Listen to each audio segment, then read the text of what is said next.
Hey, welcome everyone to another video, and today we're going to take a look at installing this micro SD adapter onto our Vita. And this is the memory SD2Vita Pro. Bought this off Amazon for $5.95 with free shipping, and this is version 5.0. I heard that some of the older ones don't work as well because they're just not built very good, or they arrive broken, or they just have issues. So try to get yourself a 5.0 adapter, and I'll leave a link of this adapter in the description below. And it's not as easy as just placing a micro SD card and just running it on the Vita, no problem, adding a bunch of homebrew emulators, games, and so on and so forth.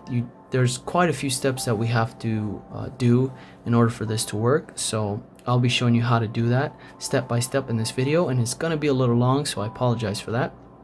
And the micro SD card I'll be using is a Samsung Evo 256GB card, and this is the max that the adapter and the Vita will be able to read, so I went all out, might as well.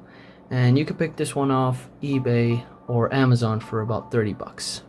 Not bad at all. And we will have to format our SD card to get it ready for all the files that we're gonna transfer onto it and have the Vita be able to read it. So if you don't have an SD card reader or something like that, you can use one of these dongles. I purchased this off Amazon as well for about, I think it was like $7-8 bucks, and it reads all sorts of different cards. You can see there it reads micro SD cards, regular SD cards, memory stick pro duos.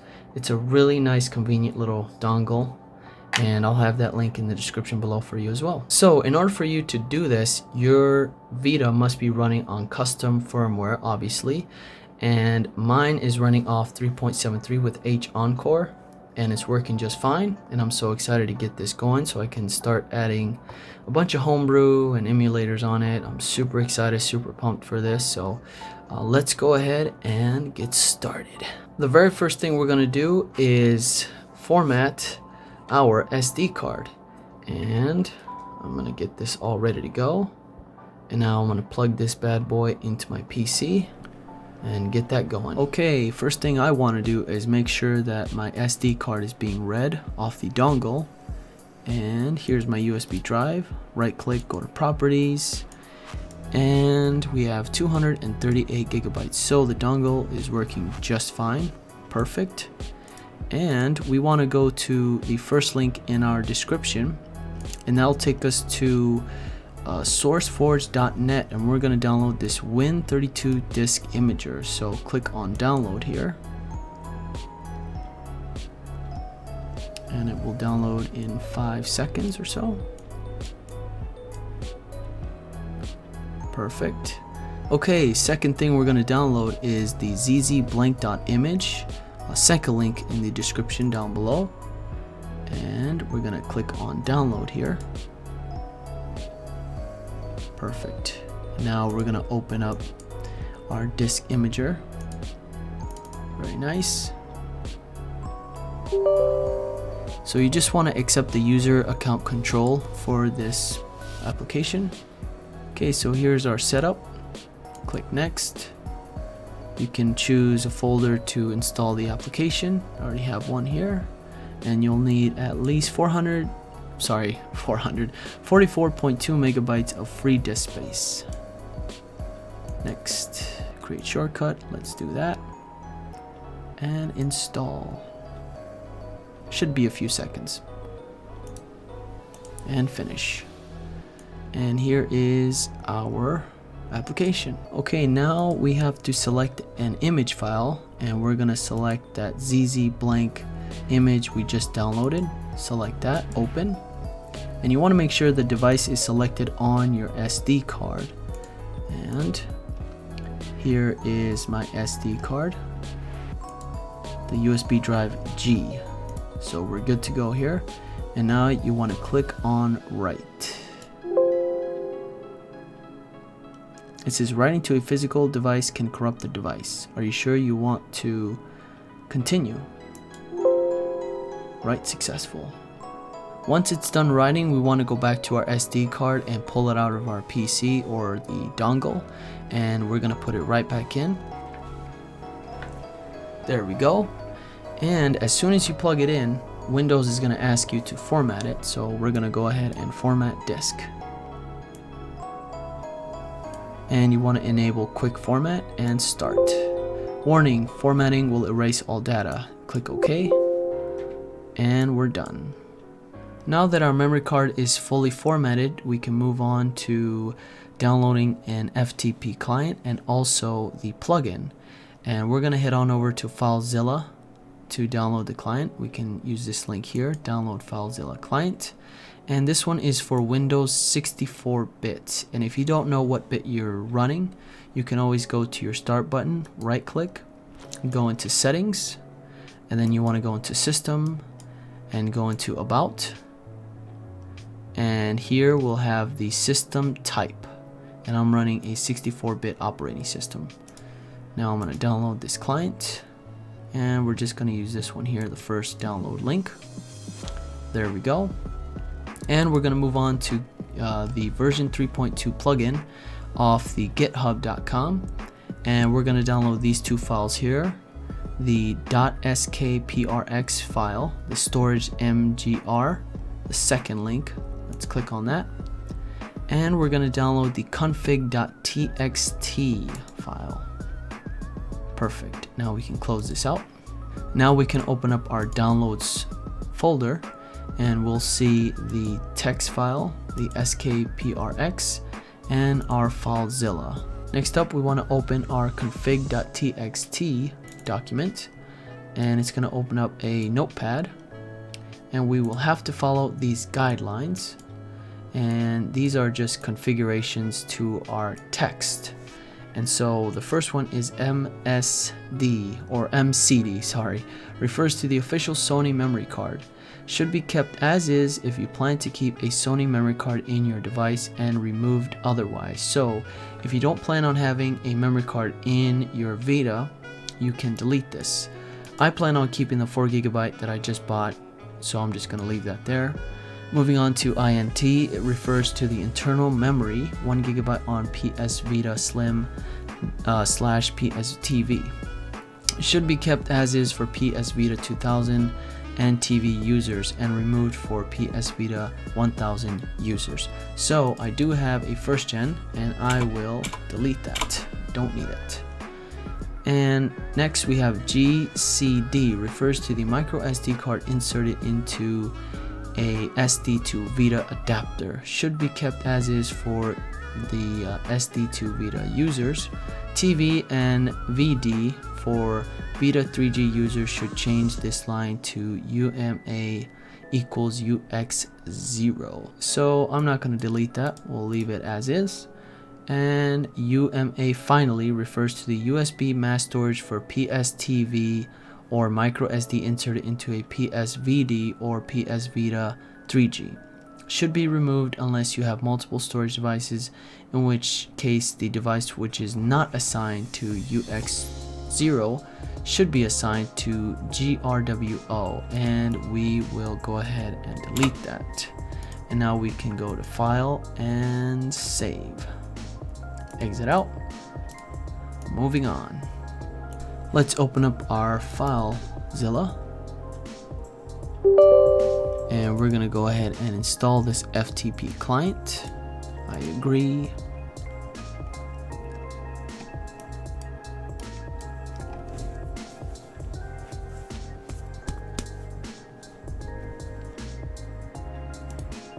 Please select whether you wish to make this software available to all users or just yourself. I'll just do myself. Shell extension, desktop icon, let's do that. Hit next. And this is going to be 27.2 megabytes. So that's the space you need for this client. Hit next. Yeah, you want to decline this. You don't want to install additional software, so just hit decline on both of those. And there we go. Finish. Now here is our FTP client. Okay, we are now on our Vita, and we are gonna open up our Vita shell. Start the application. And we want to press start to open up our settings. go down to select button and change that to FTP. Close that out by pressing O, or for me it's X, and we want to press select, and now our FTP server is now running at this address, and we want to copy this onto our FTP client on our PC. So we're going to go back onto our PC and do that. One thing I forgot to mention, guys, is that your console must be on the same internet as your PC. That's the only way the FTP client will work. Alright, so we now have to add the information from our PS Vita onto the client.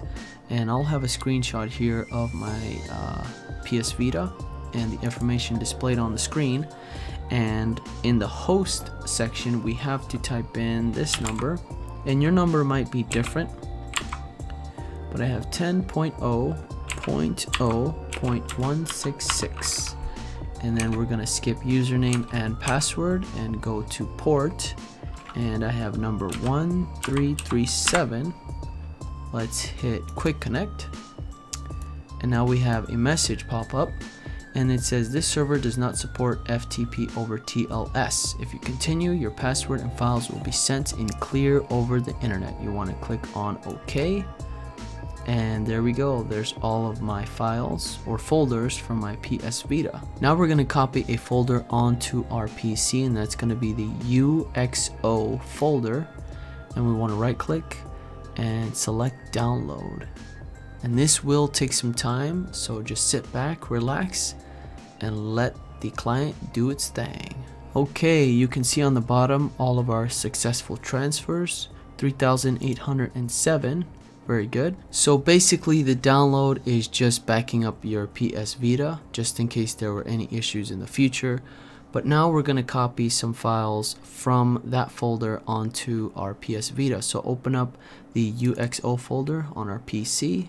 Then you want to go into TIE, and now we go back on our PS Vita. You want to open the URO folder, and you want to open TIE, and here you want to copy all files from this folder into this folder, and you want to overwrite, and there we go.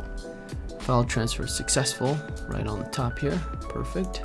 You can see it here on the bottom as well. Now if you see any SKPRX files called gamesd or USB-MC, you want to delete them.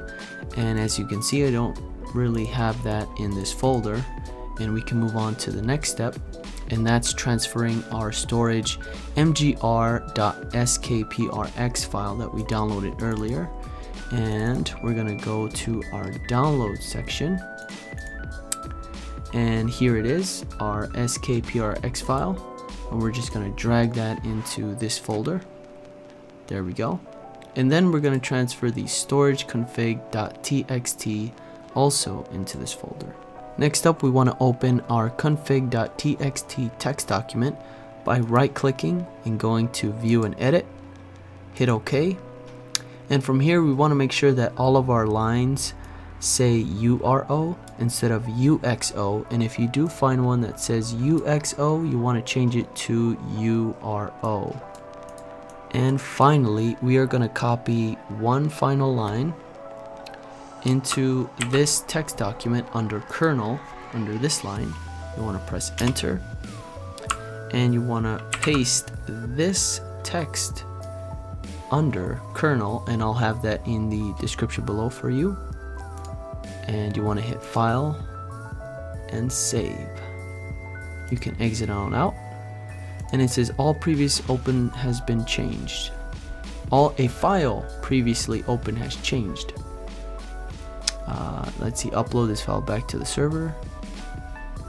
Yes, and there it is, file transfer successful, transferred in 1 second. So that means it updated everything from all the stuff that we added and the text in the text document. So we're all set now. And last step on our client, we want to go back to our UXO folder, and we want to delete the TIE folder. Right click, hit delete.